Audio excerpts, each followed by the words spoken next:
What do you think makes a great story? To me, a great story is made by a great character. And that's just the way I write. And I never profess to be somebody who deals in, heavy duty plot. I don't write detective novels. I just don't do that. So for me, a great novel is a great character or a great set of characters. Set of characters, I think of the Brady Bunch. I mean, was there really one main character on that show? It was really more from the point of view of all of them, wasn't it? Yeah. Okay, so there wasn't like a main protagonist. Right. And But from my writing and from what I love, it'll either be one character that I can just sink my teeth into, or, it could be a number of characters. One of my favorite books, one of my favorite writers is T.C. Boyle, and he wrote this book called The Tortilla Curtain about Los Angeles and the two different worlds of Los Angeles, the people who live behind gates and the immigrants who are living in the canyons. And this book was written, 25 years ago, and it just so speaks to where we are today. And right.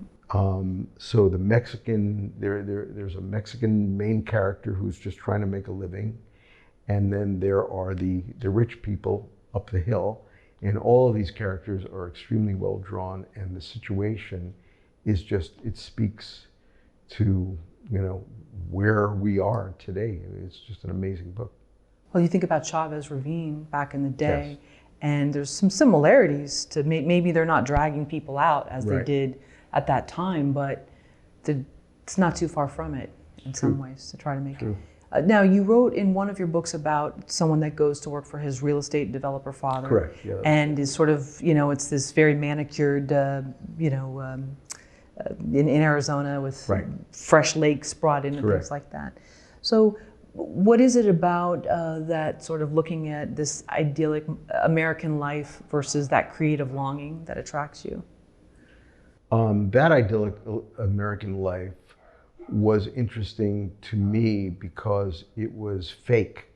So in other words, these were people trying to build a tropical paradise in a desert and make it look like, California or Disneyland or whatever it is. And what interested me about that was they so longed for that type of community that even if it was in the desert and were 120 degrees all year round, they could kind of fool themselves into thinking they were in Florida or California or in Hawaii, So that was one aspect of it. As far as the creative life, that's a whole other question. I'm not sure how that relates to that. Well, why doesn't it work out for he and his wife creatively? In the book? Yeah, if you don't mind. I know that might be a spoiler. It's a writer. I wrote this guy. He's a writer who just stopped being able to sell things or couldn't make it work. So it came from my experience watching other writers who weren't as fortunate as I was trying to deal with real life. And because I kept thinking, what if that were me? I mean, I was lucky. It always takes a little bit of, I have talent, but you also have to have a little bit of luck. And if you don't, how do you live? What do you do? How do you come to terms with that? I know you're shopping around this, is it a television show for Elevating Overman? Yeah. So because it's been a while since you wrote the book, how long? Long time ago. And you have a huge name attached? Well, Jason Alexander, who did the audiobook, wants to do this with me as a series. And, we only brought it to one place, and now we're in the process of thinking, where else we want to bring it. And, he's a fantastic talent. Absolutely. And the thing that I love about it, what was really interesting about the book is that I wrote this book and I wrote this character. And then when the book was done, I had a friend who was working with Jason on a play, and Jason and I didn't know each other. So he was doing Seinfeld, I was doing Home Improvement. We were both in the top 10, but we didn't know each other. But my friend was producing a play with Jason, and I called him and I said, if I put this book in an envelope with a note saying that I was the executive producer of Home Improvement, I'm not some schmo off the street, would you give him this book to read? And so in the note I wrote, you're going to know by page 3 whether you like this or not. And so, of course, I didn't hear from him for months. And then 3 months later, I get this email, I love this, I want to do this. And, we're talking about a movie versus a TV show. So now he and I are friends, and he's going to be doing this book event for me. Even though he's not in this book the way we work, he and I are going to be talking about Hollywood at this place called Dynasty Typewriter. How do you shop around a show? Like, what's your process, especially knowing that you have someone like Jason Alexander who wants to play the protagonist, correct? Yes. So first of all, you have to get the meeting, and either an agent will get the meeting, or Jason knows a lot of people. Sometimes he'll get the meeting, and then Jason and I will talk about how we want to go and pitch this thing. And in a case like this, it helps to have somebody like Jason in the room, because Absolutely. He's a great presence. And in addition to being quote unquote attached, he's actually in the room, so that helps enormously. Why? You said earlier that you, in the email to Jason or the note, you'll know by page 3 whether you like this or not. Has that always been your rule? By page 3 of a script or a novel, you know the writer's voice is either for you or not? I don't know that I have a hard and fast rule. You always want the beginning to pop. There's no question about that.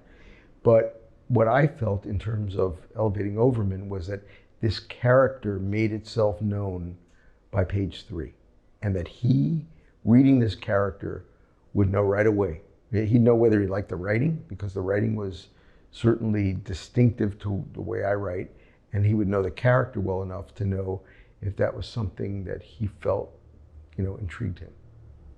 What was your favorite interview out of your new book? My favorite, I have many, many favorites. No, that's a hard question. And they're not all interviews, because the writers wrote essays, because that's what writers can do. And people who are not writers were not asked to write essays, they were interviews. So I have favorites, many, many favorites. So, there's so many great essays in this thing.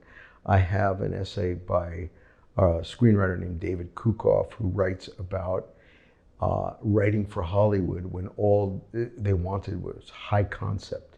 And he explains the kind of high concept scripts that he had to turn out, and writing one for the Olsen twins. And it was just, these premises are just unbelievable. But this is what people were paying for back then. So he wrote a great essay. And then I have a whole chapter called The Icon, which is about people who got their starts in Hollywood, who were lucky enough to work with people who were major stars. So I had somebody who worked with Orson Welles, somebody who worked with Martin Scorsese, and somebody who worked with Lucille Ball. And they talk about their experiences working with stars. What did you think of Sunset Boulevard? Think it's Sunset Boulevard, the movie? One of the best movies ever made. You think it still holds today in terms of not likability, but the story and what happens in this town? Totally. Maybe the screenwriter doesn't go live with the person, but in terms of, I don't want to say desperation, but that's probably the right word. Yeah. I mean, it happens. You hear about it all the time. And listen, I know about people who were big Hollywood successes, TV writers, who made a lot of money, and they thought it was going to go on forever. They spent it all, and some of it went up their noses, and all gone, and really sad stories. Sure.